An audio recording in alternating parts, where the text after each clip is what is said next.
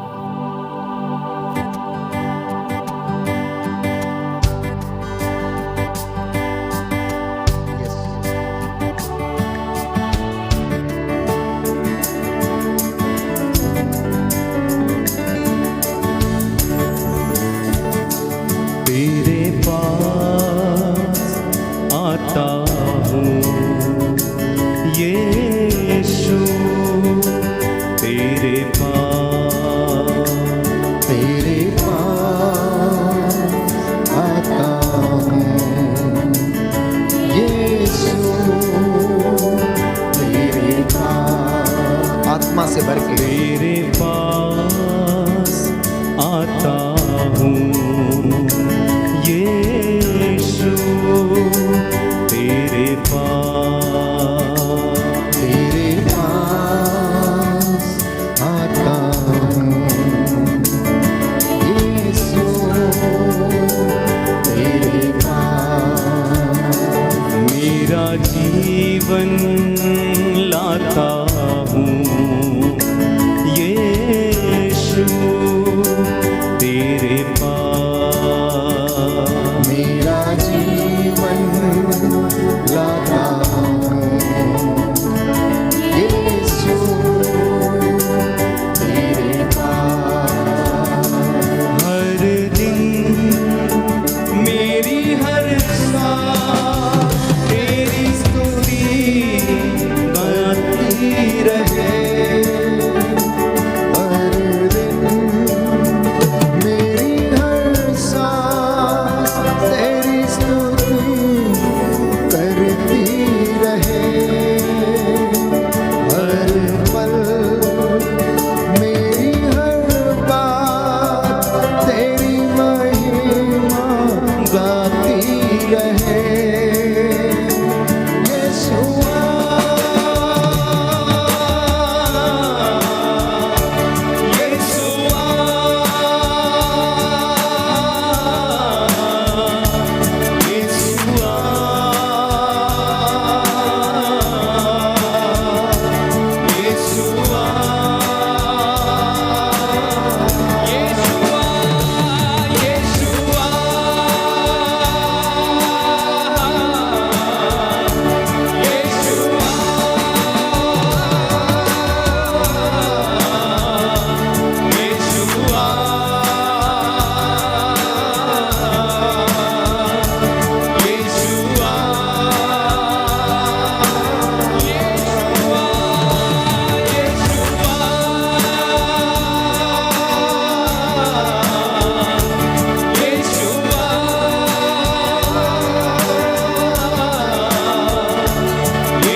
सच है प्रभु, यीशु तेरे पास। जी हाँ प्रभु तेरे पास आता हूँ, अपना जीवन तेरे पास लाता हूँ, अपने परिवार को तुझे समर्पित करता हूँ। आज जो काम पूरे नहीं हुए समर्पित करता हूँ, अपने जीवन की योजनाओं को तेरे हाथों में देता हूँ। अनजाने में मैं भटक गया था प्रभु, तेरे मार्ग पर चलना चाहता हूँ, मेरा मार्ग प्रशस्त कर। हे प्रभु मैं अपने पूरे जीवन को समर्पित करता हूँ।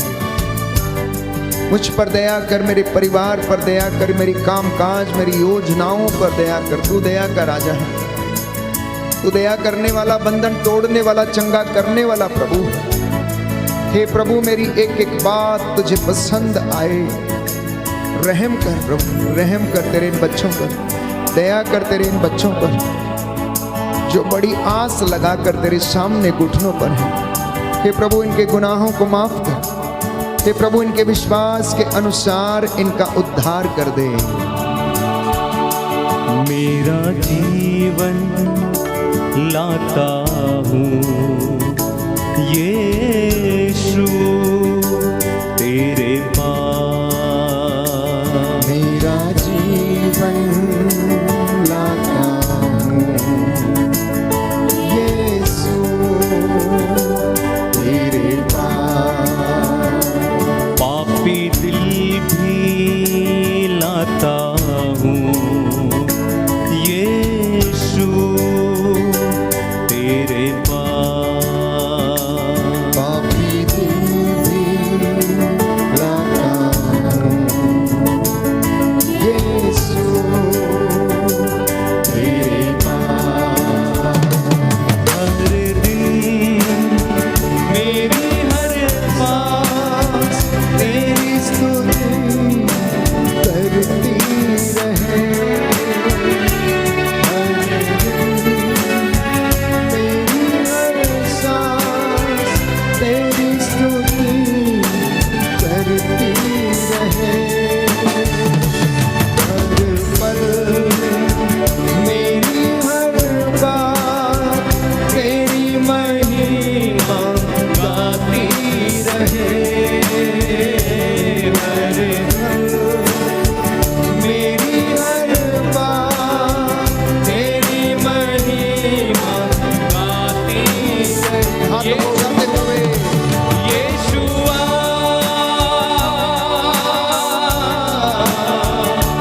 यीशुआ यीशुआ यीशुआ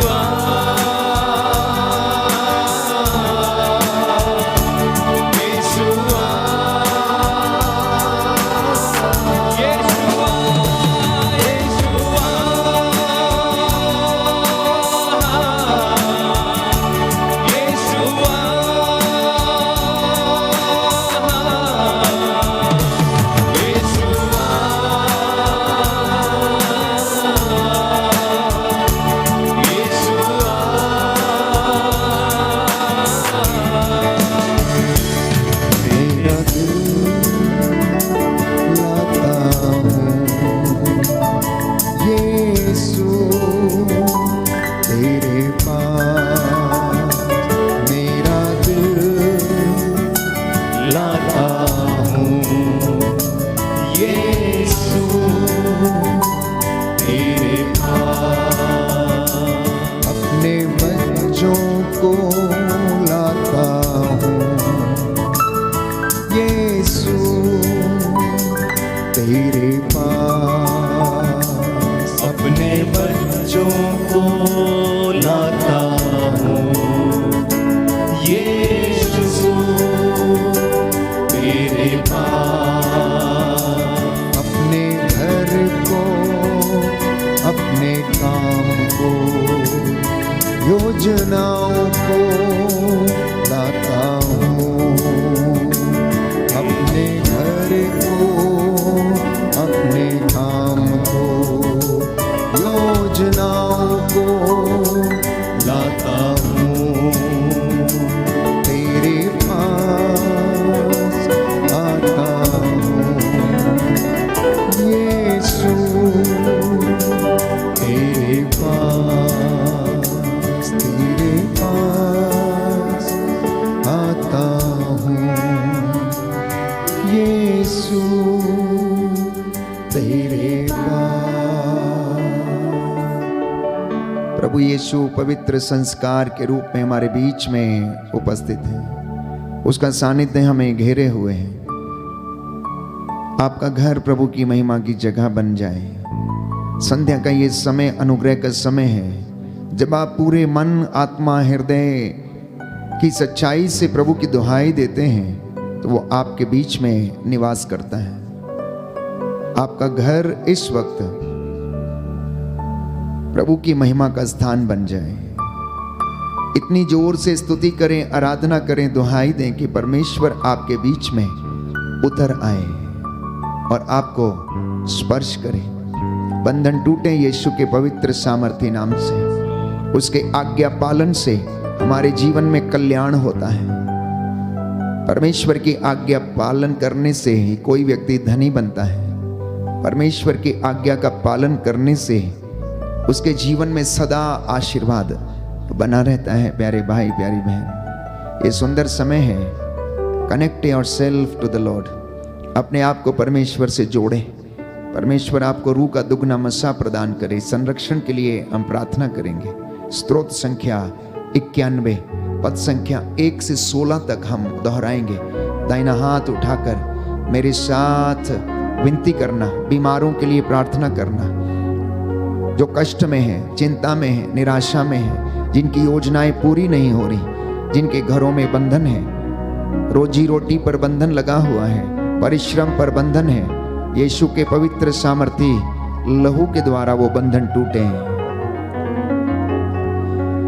तुम जो सर्वोच्च के आश्रय में रहते, तुम जो सर्वोच्च के आश्रय में रहते और सर्वशक्तिमान की छत्र छाया में सुरक्षित हो, और सर्वशक्तिमान की छत्र छाया में सुरक्षित हो, तुम प्रभु से यह कहो, तुम प्रभु से यह कहो, तू ही मेरी शरण है मेरा गढ़, तू ही मेरी शरण है मेरा गढ़, मेरे ईश्वर तुझ पर ही भरोसा रखता हूँ, मेरे ईश्वर तुझ पर ही भरोसा रखता हूँ। वह तुम्हें बहेलिए के फंदे से छुड़ाता, वह तुम्हें बहेलिए के फंदे से छुड़ाता, घातक महामारी से छुड़ाता है, घातक महामारी से छुड़ाता है। वह अपने पंख फैलाकर तुमको ढक लेता है, वह अपने पंख फैलाकर तुमको ढक लेता है, तुम्हें उसके पैरों के नीचे शरण स्थान मिलता है, तुम्हें उसके पैरों के नीचे शरण स्थान मिलता है। उसकी सत्य प्रतिज्ञता तुम्हारी ढाल है, उसकी सत्य प्रतिज्ञता तुम्हारी ढाल है, और तुम्हारा कवच,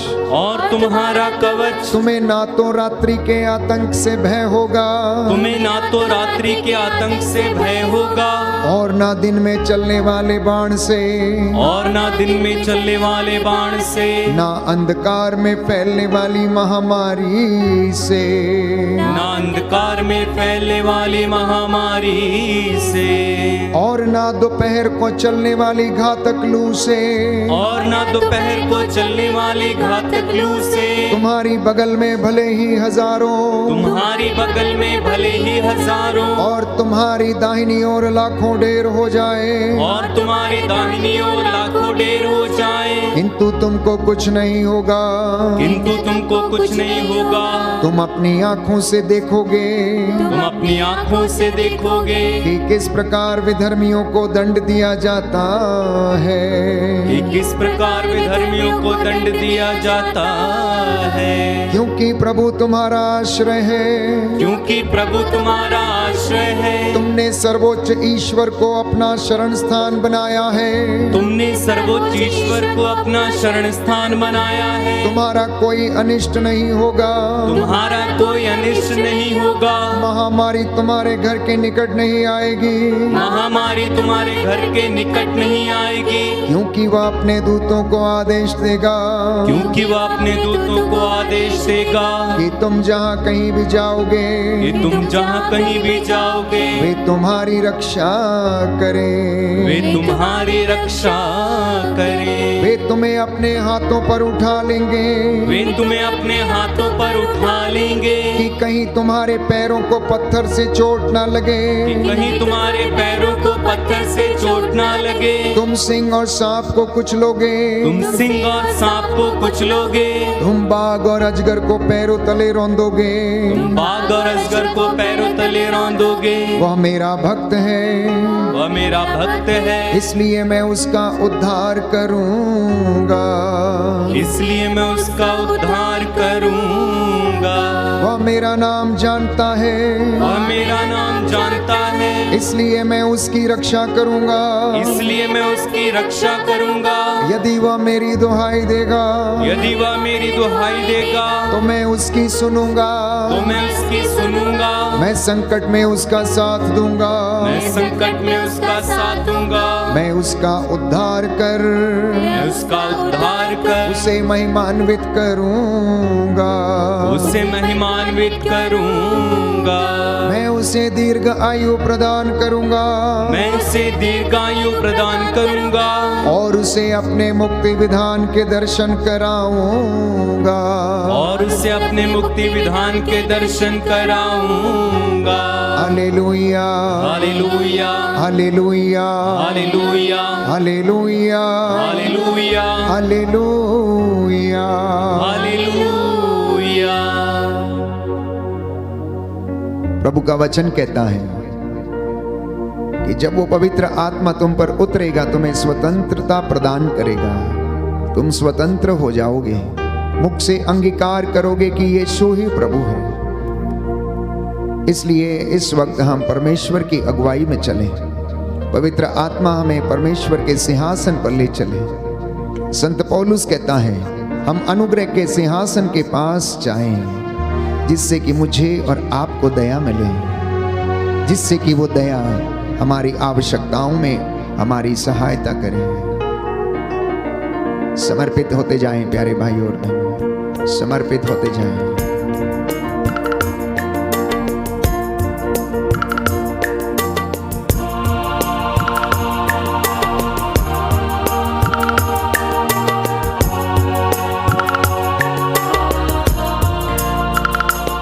रूहे पाक हम पे आ ठहर जा। रूहे पाक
बदलने वाला पवित्र आत्मा इस समय मंडरा रहा है। जीना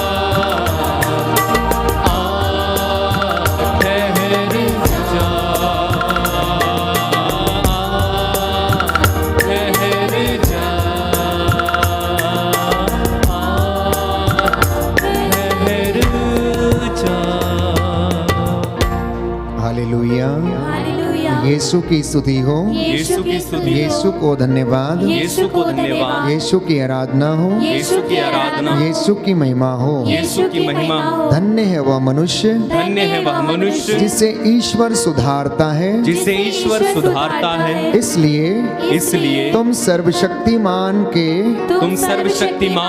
अनुशासन की उपेक्षा मत करो।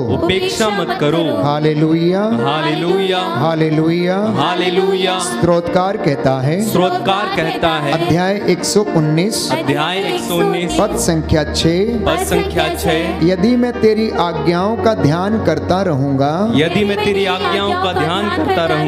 तो मुझे कभी हताश नहीं होना पड़ेगा।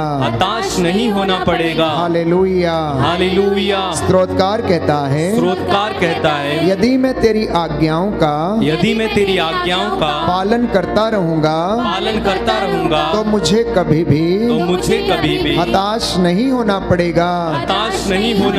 Hallelujah, hallelujah, hallelujah, hallelujah, hallelujah, hallelujah, hallelujah, hallelujah.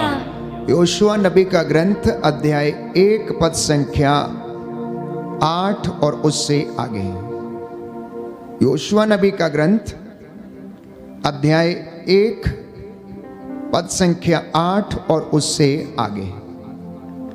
संहिता के इस ग्रंथ की चर्चा करते रहो, दिन रात उसका मनन करो, जिससे उसमें जो कुछ लिखा है तुम उसका सावधानी से पालन करो। इस तरह तुम उन्नति करते रहोगे और अपने सब कार्यों में सफलता प्राप्त करोगे। बोले आमेन, आमीन, हालेलुया, हालेलुया। हे प्रभु, मैं इस वचन को ग्रहण करता हूँ और आपकी आज्ञा पालन करने में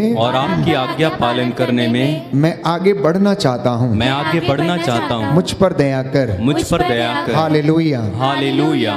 तो कोई व्यक्ति धनवान कब बनता है, सफल कब होता है, उन्नति कब प्राप्त करता है? कहता है कि यदि तुम संहिता के इस ग्रंथ की चर्चा करते रहोगे, दिन रात उसका मनन करोगे, जिससे कि उसमें जो कुछ लिखा है तुम उसका सावधानी से पालन करो, तो इस तरह तुम अपने सब कामों में क्या करोगे? उन्नति पाओगे और सारे काम तुम्हारे सफल होंगे। कोई भी काम तुम्हारा अधूरा नहीं रहेगा, बशर्ते कि कहता है तुम मेरी आज्ञाओं का पालन करो, मेरी बातों को मानो और संहिता के इस ग्रंथ की चर्चा तुम किया करो। आज का विषय प्रभु ने दिया है और कहा कि मेरे बच्चों से कहना कि मेरी आज्ञाओं का पालन करें। मेरे बच्चों से कहना कि मेरी आज्ञाओं का पालन करें। और स्तोत्रकार कहता है कि तेरी आज्ञाओं का जो पालन करते हैं उन्हें अपने जीवन में कभी हताश और निराश नहीं होना पड़ता। आज इंसान ईश्वर की आज्ञा पालन करना नहीं चाहता, धर्मशास्त्र की शिक्षा पर चलना नहीं चाहता, परमेश्वर की शिक्षा पर मनन करना नहीं चाहता।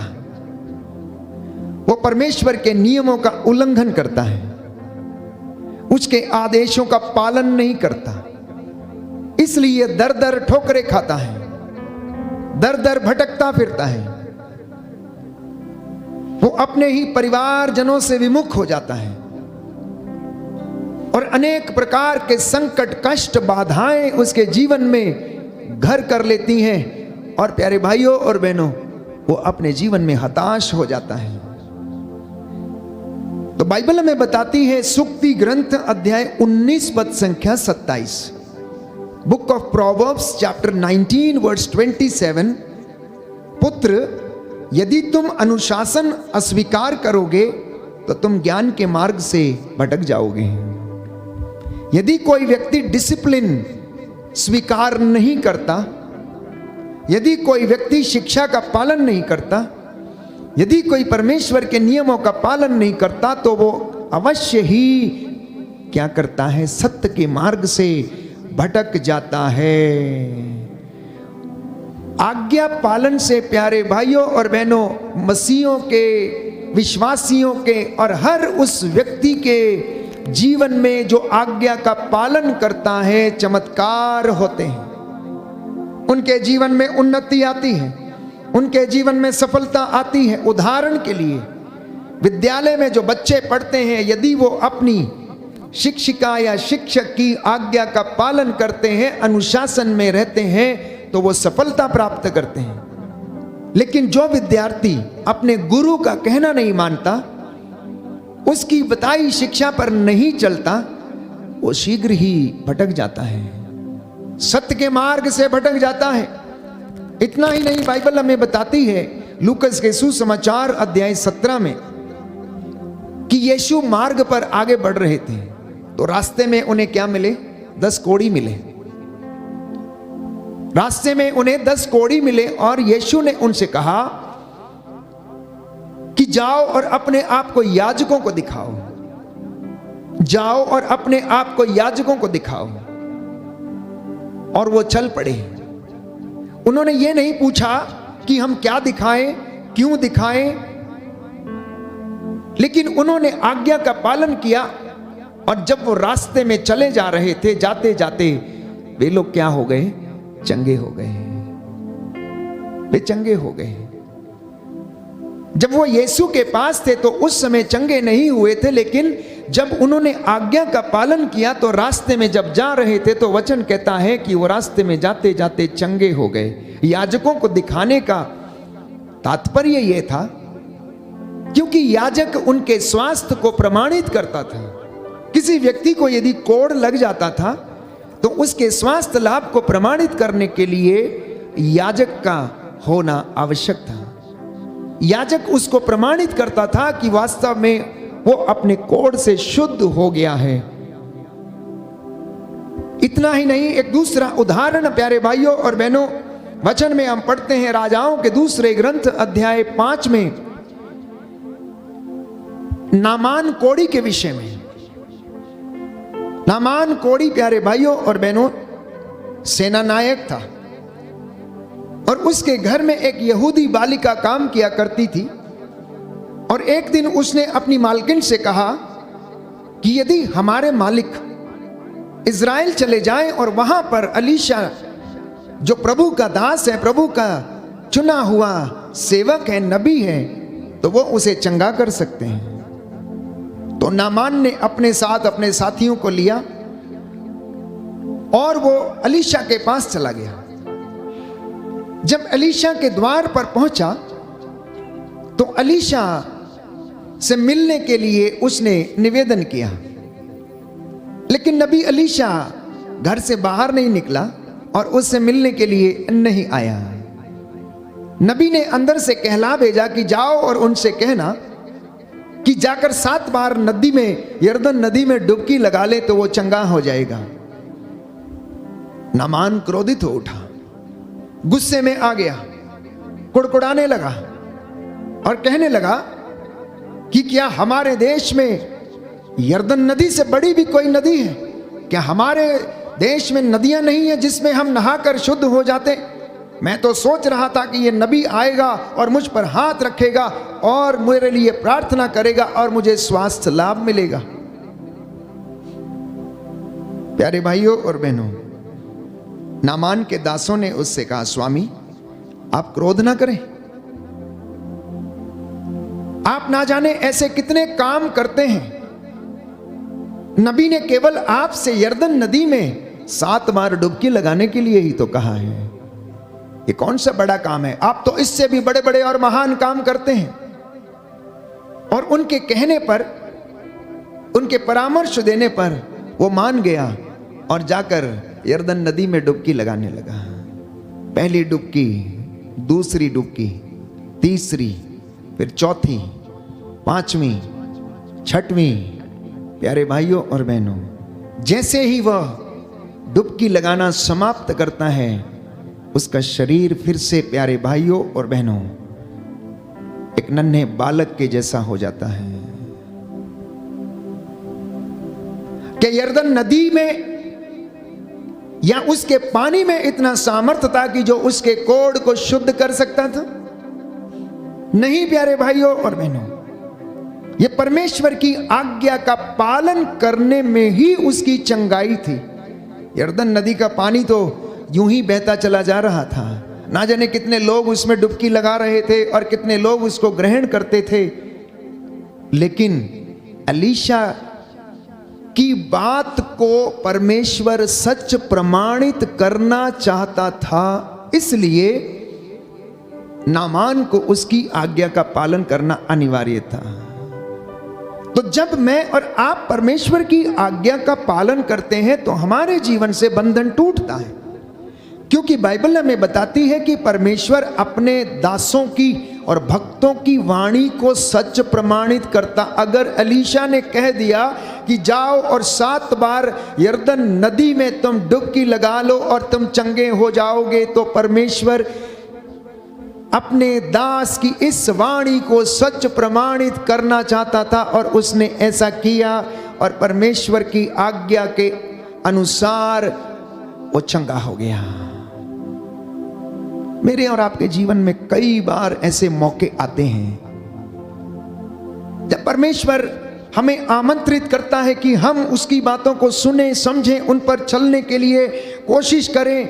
इसलिए प्यारे भाइयों और बहनों, बाइबल हमें बताती है सुक्ति ग्रंथ अध्याय 6 पद संख्या 23 कि क्योंकि ये आज्ञाएं दीपक हैं, यह शिक्षा ज्योति और अनुशासन की डांट और जीवन का मार्ग है। बोलिए आमेन, आमेन, हालेलुया, हालेलुया। सुक्ति ग्रंथ अध्याय 6 पद संख्या 23 प्रभु का वचन कहता है, क्योंकि ये आज्ञाएं दीपक हैं, यह शिक्षा ज्योति और अनुशासन की डांट जीवन का मार्ग है। Hallelujah, hallelujah, hallelujah, hallelujah, hallelujah. तो प्रभु का वचन प्यारे भाइयों और बहनों हमारे पांव का दीपक है, हमारे पांव का दीपक है। ये आज्ञाएं आपके लिए दीपक हैं जो आपके मार्ग को प्रशस्त करती और आपके घरों में, परिवारों में, बच्चों के जीवन में उजाला करती हैं। आपका मन, आत्मा, हृदय को खोलती हैं, आपके विचारों को खोलती हैं। और बाइबल ये कहती है जो इन आज्ञाओं का पालन नहीं करता उन्हें पछताना पड़ेगा। जो इन आज्ञाओं का पालन नहीं करता उन्हें पछताना पड़ेगा।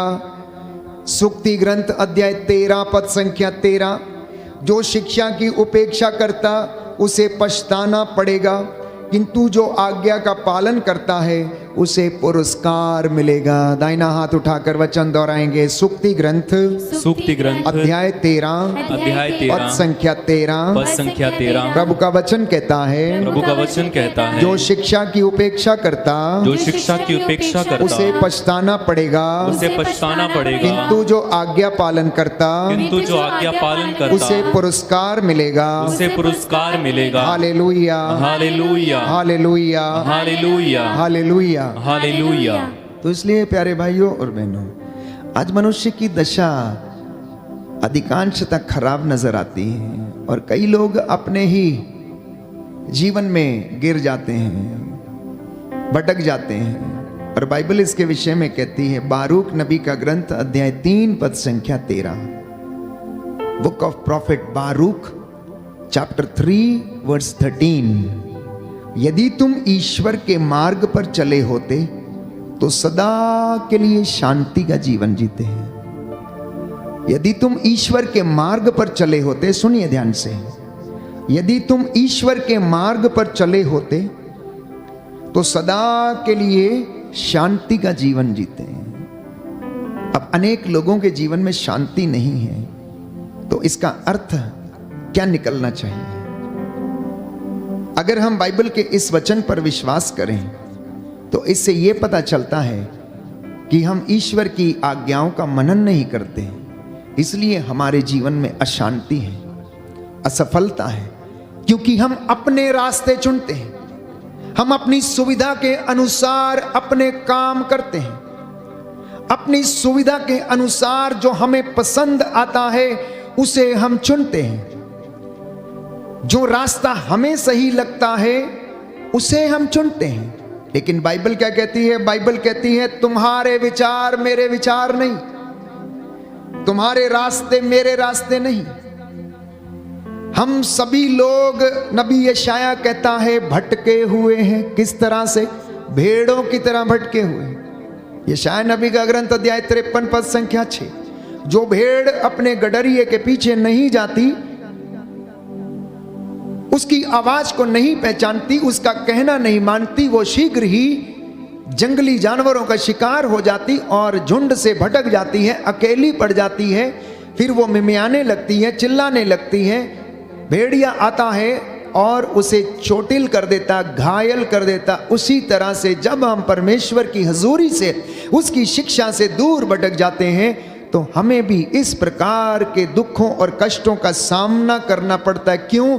क्योंकि हम भेड़ों की तरह भटक जाते और अपने रास्ते चुन लेते हैं। आज बहुत से लोगों ने अपने रास्ते चुने हैं, उन्हें जो अच्छा लगता है उन्होंने उसको चुना है, जो परमेश्वर को अच्छा लगता है विश्वासियों ने वो नहीं चुना। अपने आप से पूछ के देखें कि जो आपने आज चुना है, जो आज आप बोलते हैं, जो आज आप करते हैं, क्या वो परमेश्वर की इच्छा के अनुसार है? संत पौलुस कहता है उन बातों का पता लगाओ जो परमेश्वर को प्रिय हैं, उन बातों का नहीं जो तुमको प्रिय हैं। प्रियजनों, प्रिय विश्वासियों, अगर आप परमेश्वर की हुजूरी में बने रहना चाहते हैं, अभिषेक में बने रहना चाहते हैं, तो उन बातों का पता लगाइए कि परमेश्वर कौन सी बातों की अपेक्षा आपसे करता है, वो हमसे क्या चाहता है, याजकों से क्या चाहता है, धर्म संगियों से क्या चाहता है, लोक धर्मियों से क्या चाहता है, नवयुवक युवतियों से क्या चाहता है, विश्वासियों से परमेश्वर क्या चाहता है। आप उन बातों का पता लगाएं। एक कहावत है प्यारे भाइयों और बहनों कि मुख में तो परमेश्वर का नाम है लेकिन बगल में हम छुरा लेकर चलते हैं। जिस मुख से हम परमेश्वर की बंदगी करते हैं उसी से लोगों का सर्वनाश करने के लिए हम तैयार रहते हैं, निंदा करने के लिए तैयार रहते हैं, क्रोध में करने के लिए तैयार रहते हैं और हम दूसरे रास्ते अख्तियार कर लेते हैं। और बाइबल क्या कहती है? कहती है यशायाह नबी का ग्रंथ अध्याय 48 पद संख्या 18, यदि तुमने मेरी आज्ञाओं का पालन किया होता तो तुम्हारी सुख शांति नदी की तरह उमड़ती। Book of Isaiah chapter 48 verse 18, यदि तुमने मेरी आज्ञाओं का पालन किया होता तो तुम्हारी सुख शांति नदी की तरह बहती। बहुत सारे लोगों के जीवन में कष्ट है, परेशानी है, बंधन है, ठीक नहीं हो रहे हैं, कुछ भी अच्छा नहीं है, जो कुछ करते हैं सब उल्टा ही होता है, घर में शांति कभी रहती ही नहीं है। इसलिए प्यारे भाइयों और बहनों, प्रभु ये कहता है कि तुम मेरी बात मानो, मुझसे आग में तपाया हुआ सोना खरीद लो। तुम मेरी बात मानो। कहता है पुत्र मेरी शिक्षा को पर ध्यान दो, पुत्र अनुशासन को स्वीकार करो और तुम्हें शांति मिलेगी। सुक्ति ग्रंथ अध्याय 29 पद संख्या 17। आप में से जो नौजवान हैं, जो नवयुवक हैं, जो छोटे बच्चे हैं, माता पिता का कहना नहीं मानते, सुनिए ध्यान से आप लोग। कहता है, बाइबल कहती है कि अपने पुत्र को अनुशासन में रखोगे तो तुम्हें शांति मिलेगी और वह तुम्हें आनंदित करेगा। बाइबल क्या कह रही है माता पिता से कि यदि तुम अपने पुत्र को अनुशासन में रखोगे तो तुम्हें शांति मिलेगी और वो तुम्हें आनंदित करेगा।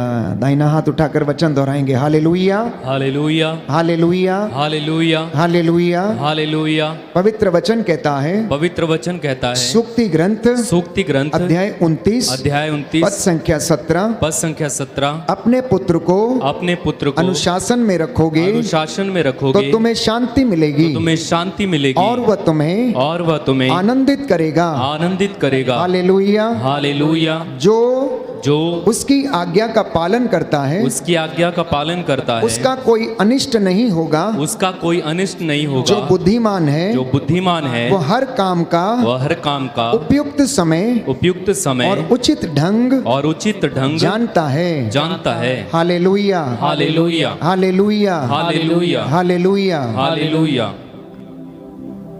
प्रियजनों, बाइबल हमें बताती है कि जो उसकी आज्ञा का पालन करता है उसका कोई अनिष्ट नहीं होगा। मैंने कहा कि जो विद्यार्थी अपने गुरु की आज्ञा का पालन करता है वो भटकता नहीं है, वो बुद्धिमान बनता है, सफलता हासिल करता है, ऊंचे पद पर बैठता है। उसी प्रकार जो ईश्वर की आज्ञा का पालन करता उसका कोई अनिष्ट नहीं होगा, क्योंकि जो बुद्धिमान है वो हर काम का समय जानता है। वो हर काम का समय जानता है और उसको उचित ढंग से करने का वो समय भी जानता है। तो जो संहिता का ध्यान रखता, बाइबल कहती प्रवक्ता ग्रंथ अध्याय 32 पद संख्या 28, वो आज्ञाओं का पालन करता है।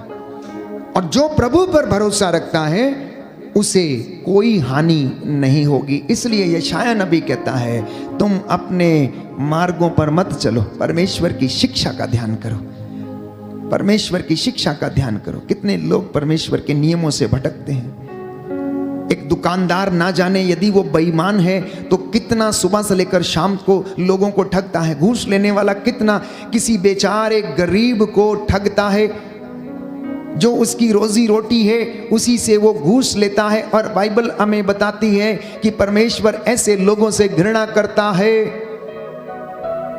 जो लोगों पर अत्याचार करते, उन्हें दबाते, उनका हिस्सा ले लेते हैं, उनकी धन संपत्ति लूट लेते, उन पर कब्जा कर लेते हैं। ये परमेश्वर की आज्ञाएं नहीं है। परमेश्वर की आज्ञाएं, अपने पड़ोसी को प्रेम करो, अपने विरोधियों को, अपने शत्रुओं को माफ करो। 7 बार नहीं 70 गुना 7 बार, अर्थात अनगिनत बार ये परमेश्वर की आज्ञा है प्यारे भाइयों और बहनों।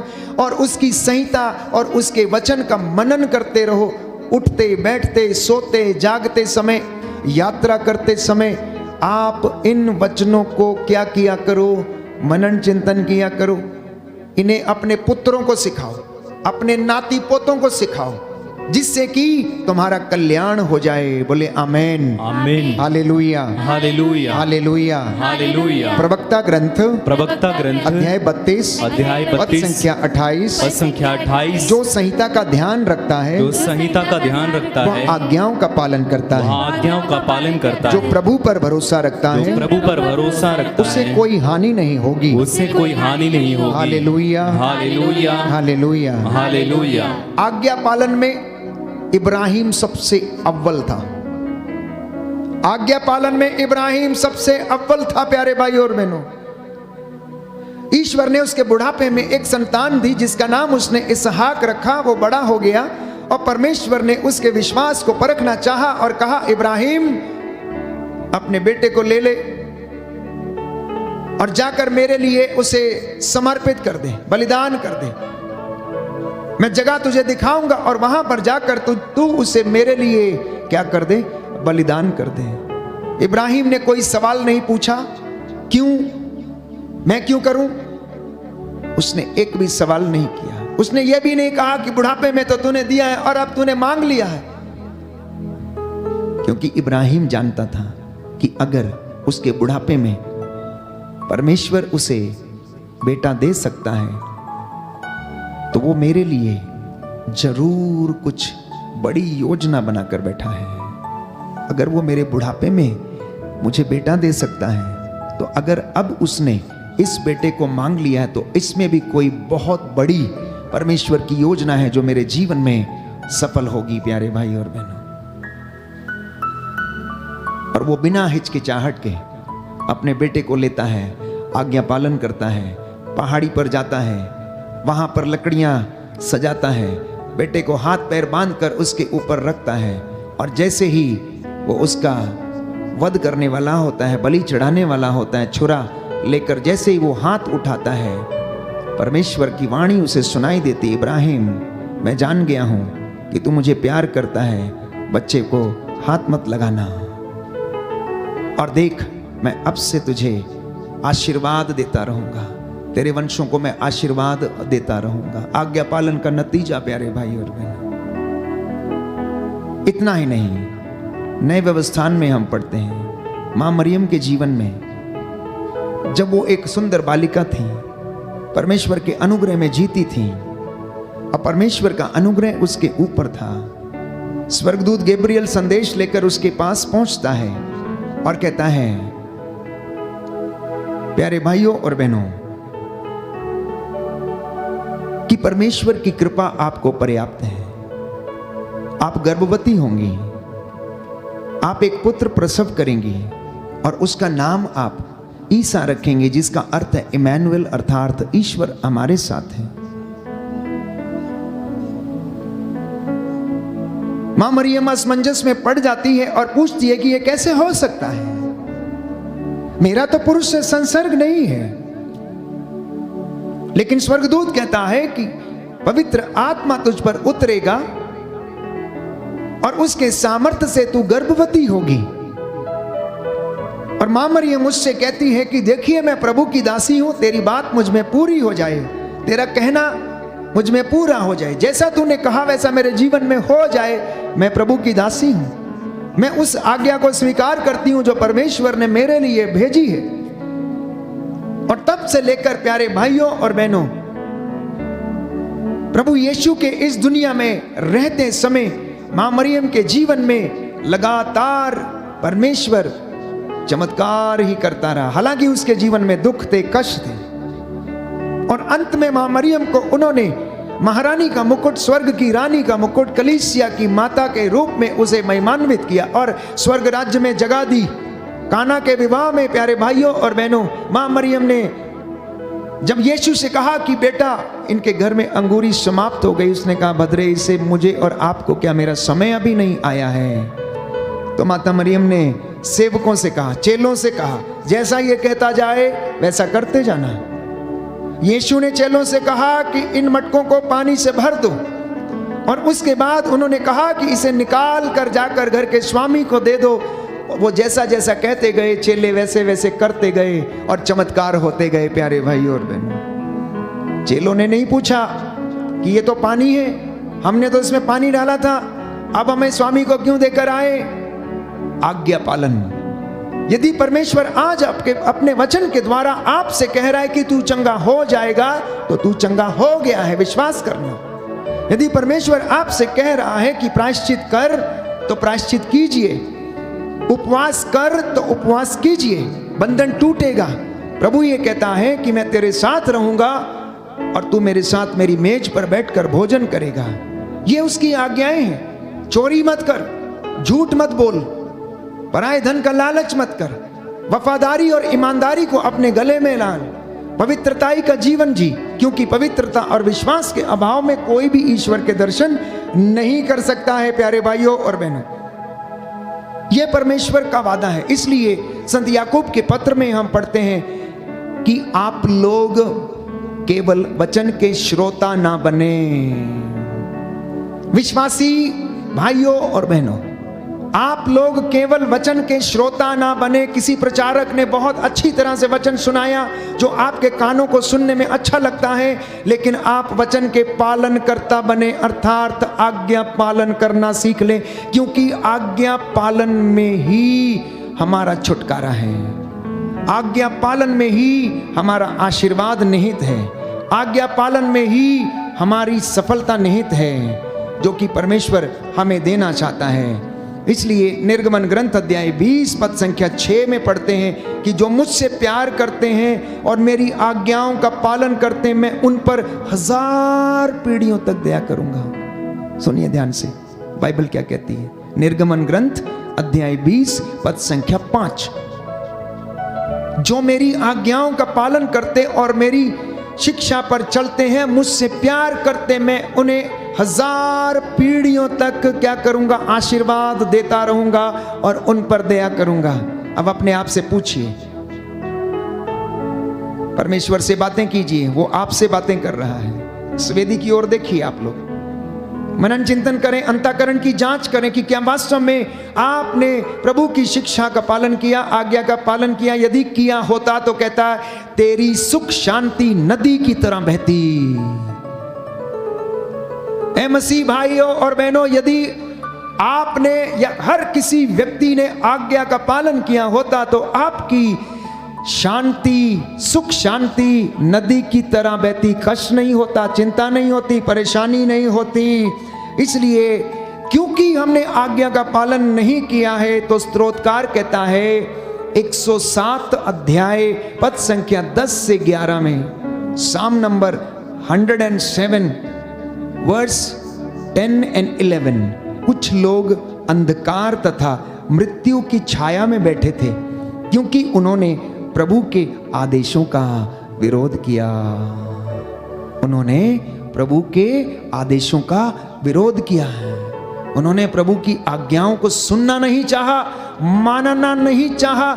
इसलिए वो लोग अंधकार में बैठे हुए हैं, मृत्यु की छाया में बैठे हुए हैं। इसलिए उनके जीवन में कष्ट है, चिंता है, निराशा है, हिम्मत नहीं है, हिम्मत हार चुके हैं। इसलिए क्योंकि वे मृत्यु की छाया में बैठे हुए हैं, तो जो ईश्वर की आज्ञा का उल्लंघन करता है उसे अवश्य दंड भुगतना पड़ेगा। जो ईश्वर की आज्ञा का उल्लंघन करता है उसे अवश्य दंड भुगतना पड़ेगा। सबसे सुंदर और सर्वश्रेष्ठ उदाहरण ईसा मसीह के विषय में है। बाइबल हमें बताती है, फिलिपियों के पत्र में हम पढ़ते हैं, इब्रानियों के पत्र में हम पढ़ते हैं कि यीशु ने ईश्वर का पुत्र होने के बावजूद आज्ञा पालन सीखा। यीशु ने ईश्वर की आज्ञा का पालन किया, अपने पिता की आज्ञा का पालन किया और कहा कि तेरी इच्छा मेरे जीवन में पूरी हो जाए। यदि ये दुख का प्याला मेरे पिए बिना नहीं टल सकता तो इसमें मेरी नहीं तेरी इच्छा पूरी हो जाए। मैं मरने को तैयार हूं, मैं इस क्रूस पर लटकने को तैयार हूं, क्योंकि यदि मेरे क्रूस बहाने से इन तमाम लोगों को जीवन मिल सकता है तो मैं तैयार हूं पिता, मैं आ रहा हूं, मैं आ रहा हूं। और यीशु ने क्या किया? आज्ञा पालन सीखा। इसलिए प्यारे भाइयों और बहनों, वचन मैंने आपके लिए पढ़ा, book of Sirach chapter 32 verse 28, प्रवक्ता ग्रंथ अध्याय 32 पद संख्या 28। जो संहिता का ध्यान रखता वो आज्ञाओं का पालन करता है, और जो प्रभु पर भरोसा रखता उसे कोई हानि नहीं होगी, उसे कोई हानि नहीं होगी।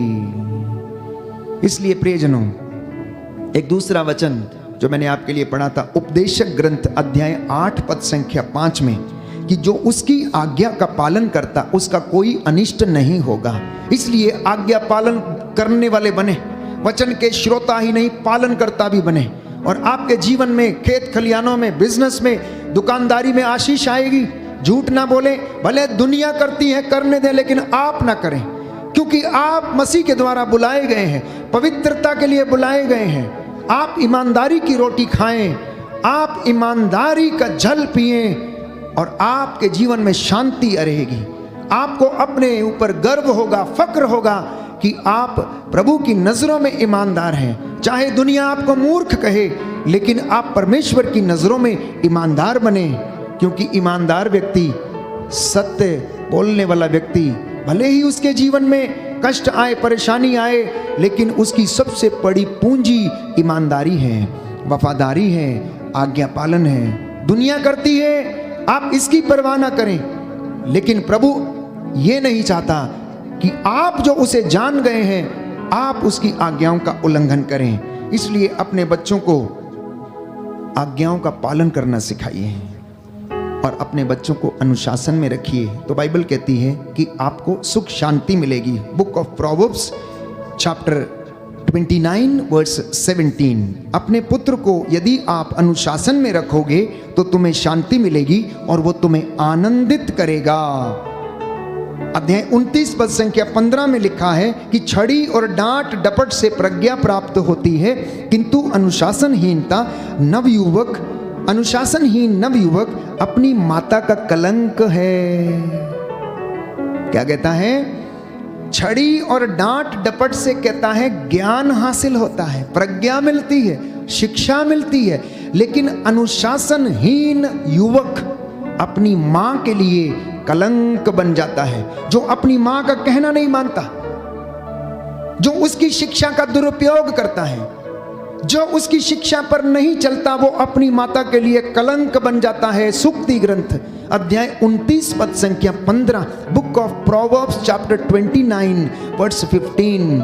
आज का ये वचन ग्रहण करें, बंधन टूटे और हम प्रभु के साथ ईमानदारी में रहें, वफादारी में रहें, तो हमारे जीवन में सुख शांति नदी की तरह बहती रहेगी। आइए हम प्रार्थना में चलें। इस वक्त हम प्रार्थना करेंगे, परमेश्वर हम लोगों को चंगाई प्रदान करे। प्रभु का लहू अपने शरीर आत्मा हृदय पर हम विलेपन करें, हर प्रकार का बंधन टूटे।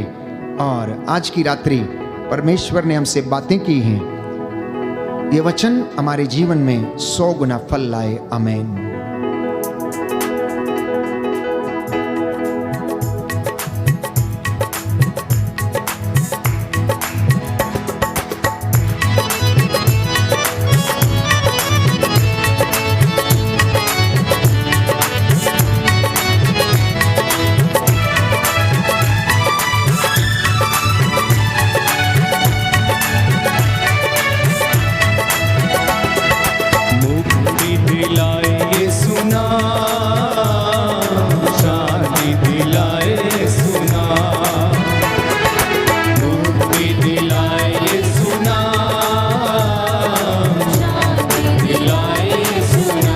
सब मिलकर तालियां बजा के मुक्ति दिलाए सुना,